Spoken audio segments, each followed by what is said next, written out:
ये आज की जो प्रेस है उसमें कुछ महत्वपूर्ण मुद्दों के साथ मैं आपके बीच में बात करना चाहूँगी।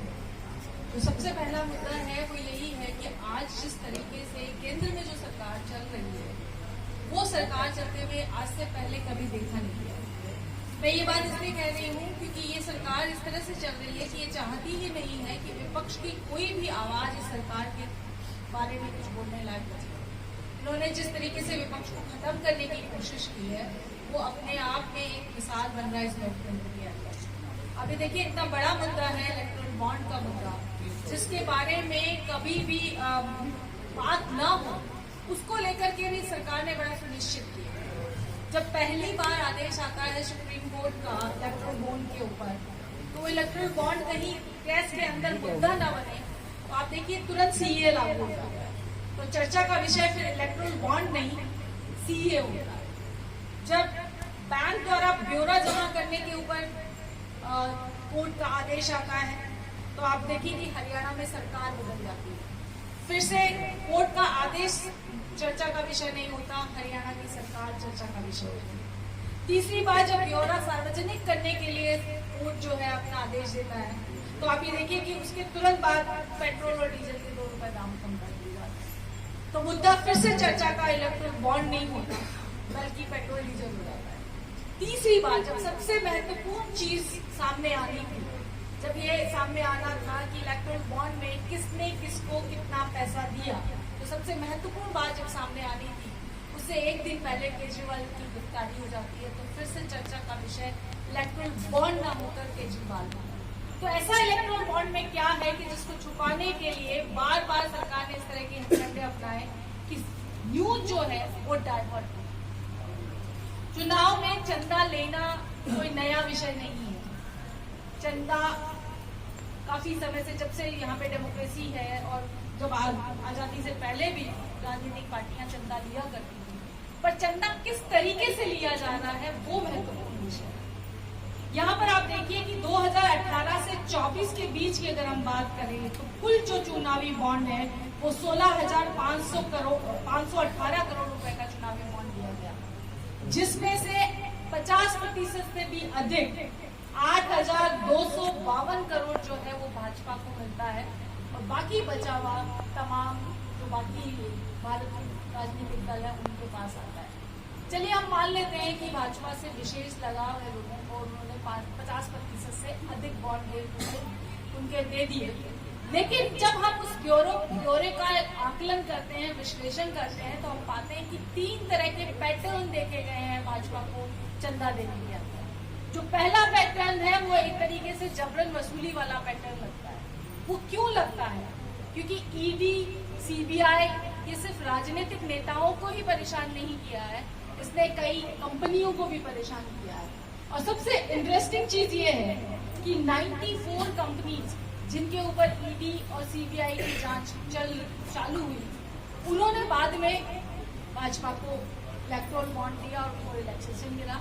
और इन 94 में से भी 14 ऐसी कंपनियां हैं जो भाजपा को, जो 30 सबसे ज्यादा इलेक्ट्रल बॉन्ड खरीदने वाली जो कंपनियां हैं उनमें शामिल है।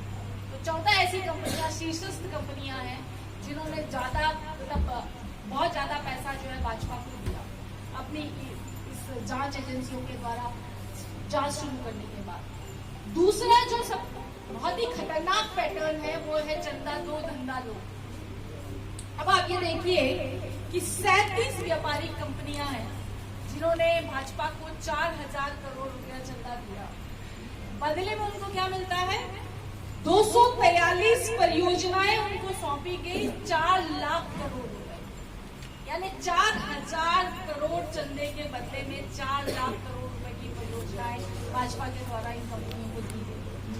फिर आप ये देखिए ऐसी भी कंपनियां हैं जो फर्जी कंपनियां कहलाती हैं, जिनको शेल कंपनियां कहते हैं, उन्होंने भी भाजपा को चंदा दिया। तो ये अपने आप में महत्वपूर्ण विषय है कि ऐसा ये जो चीजें हो रही हैं, ये जो तरीका, ये पैटर्न जो सेट हो रहा है, ये लोकतंत्र के हित में नहीं है। और ये पैटर्न सिर्फ कंपनियों के साथ नहीं है, आप राजनीतिक नेताओं के साथ भी देख सकते हैं। हाल ही में प्रफुल्ल पटेल जी को देख लीजिए, जिन पे कितना सारे जो है आरोप प्रत्यारोप भाजपा के द्वारा लगाए गए। आज कोर्ट आ गई, अजीत पवार को देख लीजिए, इतने सारे आरोप प्रत्यारोप लगाए गए। जब वो भाजपा के साथ जाते हैं तो उनके भी सारे के सारे जितनी भी फाइलें होती हैं उनकी रिपोर्ट हो जाती है।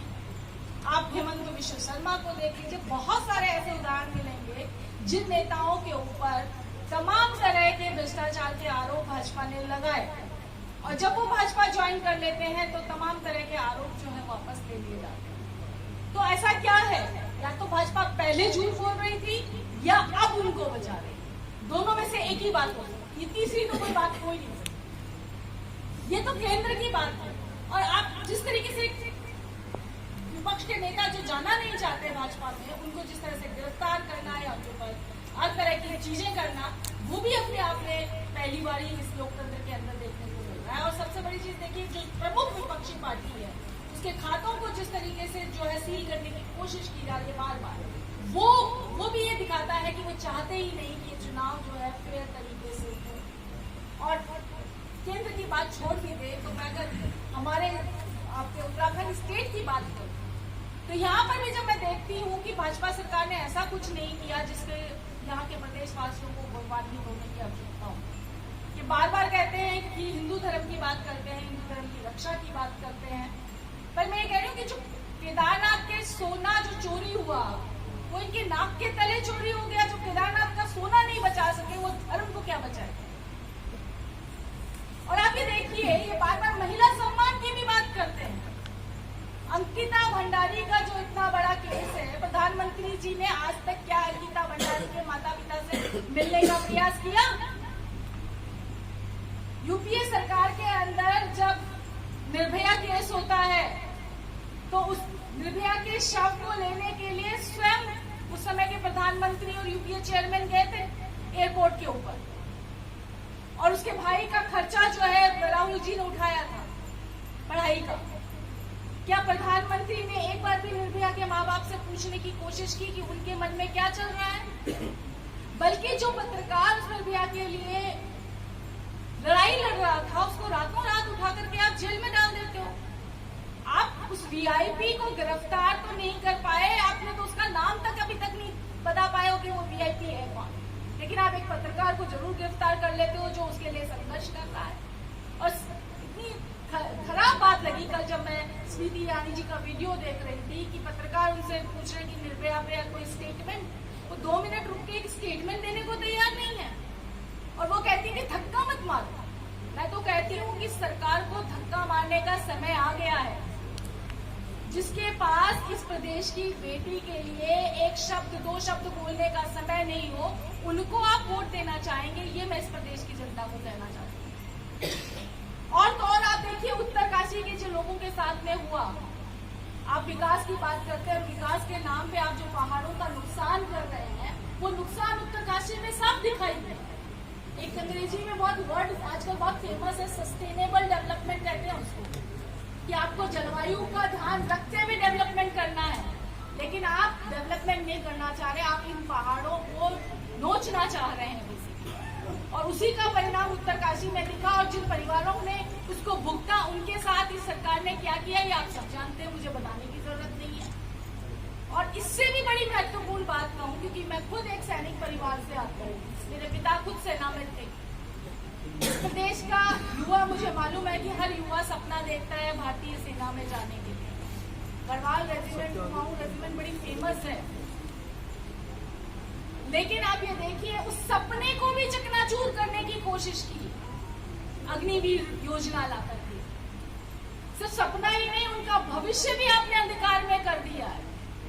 खुद प्रधानमंत्री जी 10 साल प्रधानमंत्री रह चुके हैं और उन्हें 5 साल और चाहिए अभी, लेकिन इस प्रदेश का युवा की जो 20 साल की नियमित सेवा थी उसको 4 साल की संविदा सेवा में परिवर्तित करने का काम प्रधानमंत्री जी करते हैं, उसको कॉन्ट्रैक्चुअलाइज कर दिया है। तो आप खुद देखिए कि आपको कैसी सरकार चाहिए, क्योंकि कांग्रेस तो साफ कह रही है कि अगर वो सत्ता में आती है तो वो इस अग्निवीर योजना को वापस लेगी, वो जो नियमित भर्तियां होती थी सेना में उसको फिर से शुरू करेगी। और 5 न्याय की बात राहुल जी ने की, और उसमें सबसे जो महत्वपूर्ण न्याय मुझे लगता है महिलाओं के साथ न्याय की बात जो उन्होंने की है, जिसमें उन्होंने साफ साफ कहा है कि हर गरीब परिवार की एक महिला को साल में 1 लाख रुपया दिया जाएगा। उन्होंने ये भी कहा है कि केंद्र से जितनी भी भर्तियां होंगी उसमें 50% नौकरियां महिलाओं के लिए आरक्षित होंगी। उसमें यह भी कहा है कि आशा वर्कर, आंगनवाड़ी वर्कर, जो मिड डे मील बनाने वाली महिलाएं हैं, उनको केंद्र सरकार से जितना वेतन मिलता है, जो केंद्र सरकार का जो योगदान है, उसको डबल किया जाएगा। और सबसे बड़ी बात, जब हम अंकिता भंडारी की भी बात कर रहे हैं, तो महिलाओं के साथ अत्याचार बढ़ने का एक कारण ये भी है कि महिलाएं अपने लिए कानूनी लड़ाई लड़ नहीं पाती, और उसका सबसे बड़ा कारण है कि उनके पास कानूनी जानकारी नहीं होती। तो उसको ध्यान में रखते हुए एक वादा ये भी किया गया है कि हर पंचायत में अधिकार मैत्री की नियुक्ति की जाएगी, जो महिलाओं को उनके कानूनी अधिकारों के बारे में उनको जानकारी देगी। तो एक तरफ सकारात्मक तरीके से स्वच्छ राजनीति करने का प्रयास कांग्रेस के द्वारा किया जा रहा है, और दूसरी तरफ हर तरीके से विपक्ष को कुचलकर और सिर्फ बड़े बड़े जुमले फेंक करके जो है लोगों को बरगलाने की जो कोशिश हो रही है, ये दो तरह की भविष्य आपके सामने है। तो मैं पत्रकार बंधुओं के माध्यम से इस प्रदेश की जनता से ये कहूंगी कि अब आपको फैसला करना है कि पहाड़ के बारे में जो लोग संवेदनशील नहीं है, क्या आप उनको वोट देना चाहते हैं? और ये लड़ाई आपके और लोकतंत्र की लड़ाई है, सिर्फ चुनाव की लड़ाई नहीं है। उत्तराखंड की जो बात है, जो आप पीड़ा बोल रहे हो, वो पीड़ा मेरे को समझ में आती है कि कहीं ना कहीं मेरा ददियाल यही रहा है। मैं खुद मालूम जो ददियाल है, वहाँ पे मैं कई बार गई हूँ और मैं देखती हूँ कि वहाँ लगभग सारे ही घर बंद हैं, मुश्किल से 10 घर खुले हो गए। तो मैं इस चीज़ को समझती हूँ कि लोग रोजगार के लिए बाहर जाते हैं। इसके बारे में निश्चित रूप से हर पार्टी को सोचना है, और कांग्रेस निश्चित रूप से इसके बारे में सोचेगी भी। मैंने इसीलिए अग्निवीर की भी बात इसलिए की थी क्योंकि ये भी इस प्रदेश के रोजगार से जुड़ा हुआ मुद्दा है, क्योंकि पौड़ी जिले से सबसे ज्यादा सेना के अंदर जाने वाले लोग रहे हैं। उनका भविष्य तो अब पूरी तरह से खत्म इस पार्टी ने कर ही दिया अग्निवीर ला करके, क्योंकि आप जब 4 साल के लिए अग्निवीर बनेंगे तो ना तो आपको पूर्व सैनिक का दर्जा मिलेगा, ना आपको पेंशन मिलेगी, ना आपको पूर्व सैनिक होने की जो सुविधाएं हैं वो मिल पाएंगी। तो एक जो साधन था रोजगार का, वो भी भाजपा ने इनसे छीन लिया है। तो हम बाकी रोजगार के साधन ये जाएंगे, इस बात की क्या गारंटी है? तो कांग्रेस पहला तो वादा यही कर रही है कि हम इस अग्निवीर को वापस लेंगे, यानी एक जो साधन था रोजगार का वो तो कम से कम आएगा। देश की सेवा करने का साधन तो है ही है, प्लस आपकी भविष्य के लिए भी तो साधन है कि लोग देश के प्रदेश के लोग जो है वहाँ जाते हैं। और कांग्रेस का मैनिफेस्टो आने वाला है 5 तारीख को या 6 तारीख को रिलीज होगा, तो उसमें और डिटेल में चीजें होंगी कि वो क्या क्या करना चाहते हैं। ये बात कोई मुद्दे है नहीं, बेसिकली जो मुद्दे हैं उन पे वो बात नहीं कर रहे। पौड़ी लोकसभा से जुड़ा हुआ जो सबसे महत्वपूर्ण मुद्दा है वो अंकिता भंडारी को न्याय मिलना चाहिए। यहाँ जो अग्निवीर योजना के द्वारा यहाँ की युवाओं का जो भविष्य इन्होंने समाप्त किया है उसके ऊपर बोलना चाहिए। जो भाजपा खुद इसके अंदर कल्पित है तो वो क्या बात करेगी? तो मुझे लगता है कि इस बार इस प्रदेश की जनता इस बात को समझेगी कि उनसे जुड़े हुए मुद्दों पर और उनकी भावनाओं पर कौन सी पार्टी बात कर रही है और कौन सी पार्टी उन भावनाओं को जो है समझने का प्रयास कर रही है। उसके लिए जो है इस प्रदेश की जनता। तो मैडम, किस तरह से आपके जो कांग्रेस के जो कार्यकर्ता हैं, कांग्रेस विधायक नेता था भाजपा में शामिल हो रहे हैं, तो आखिर जिस तरह से जो आपका विजन है 2024 का, आखिर किस तरह से फतेह करेंगे? आखिर क्या कारण है? आईडी नहीं दिख रही है, मुझे आईडी की इस प्रदेश का ही नहीं, मैं देश में भी देख रही हूँ। मोस्टली आप ये देखिए कि कुछ लोगों के ऊपर वो भ्रष्टाचार के आरोप लगाते हैं, फिर वो भाजपा में चले जाएंगे, फिर वो क्लोजर फाइल आ जाती है। तो या तो भाजपा पहले झूठ बोलती है या बाद में झूठ बोलती है। और सबसे बड़ी चीज कि प्रधानमंत्री जी बोलते रहे कि कांग्रेस मुक्त भारत, कांग्रेस मुक्त भारत, और उन्होंने कांग्रेस मुक्त भारत तो बनाया या नहीं बनाया, लेकिन कांग्रेस युक्त भाजपा बनाने के लिए वो जरूर लगे हुए हैं। और वो इतने ही अगर अपने 400 के टारगेट पे कॉन्फिडेंट हैं तो उन्हें कांग्रेसी लोग क्यों चाहिए? तो कहीं ना कहीं उनके मन में भी डर है, तो वो हर तरह के लालच और डर के द्वारा लोगों को अपनी तरफ मिलाने की कोशिश में लगे हुए हैं। मैडम, आपने अग्निवीर का मुद्दा उठाया, बहुत अच्छा मुद्दा था, लेकिन कांग्रेस इसको कैश नहीं कर पाई। कई विधानसभा चुनाव में कैश नहीं हो पाया।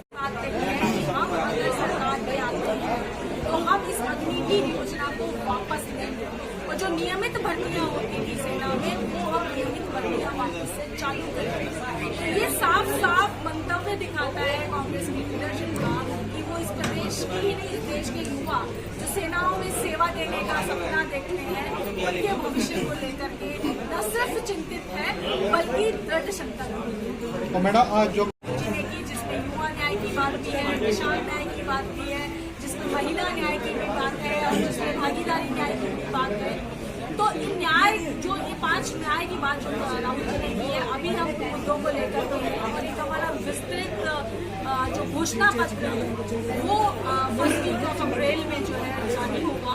तो और भी जो हमारी चीजें हैं वो और विस्तृत रूप में आप लोगों के सामने आ पाएंगे। हम पिछले कई दिनों से हम जनता के बीच में जा रहे हैं, तो ये लोकसभा प्रत्याशियों के बीच से ज्यादा मोदी बनाम माहौल का देखने को मिल रहा है। तो मतलब कांग्रेस मोदी जी की लोकप्रियता पॉपुलरिटी है, इसको लेकर चुनावी तैयारी कैसे कर पाएगी, कैसे कर रही है? देखिए, मैं तो यही कहूंगी कि जब आप अपनी बेटी ब्याहते हो ना, तो दूल्हे को देखते हो ना कि दूल्हे के बाप को देखते हो। तो इसीलिए ये चुनाव जो है वो राष्ट्रपति का चुनाव नहीं होता है, चुनाव जो है पार्लियामेंट का चुनाव है, जिसमें आप अपना सांसद चुनेंगे। तो आपका सांसद कौन हो वो जनता देखेगी, इस बात का मुझे पूरा भरोसा है। एक बहुत बड़े मुद्दों की बात करिए, पलायन, बेरोजगारी।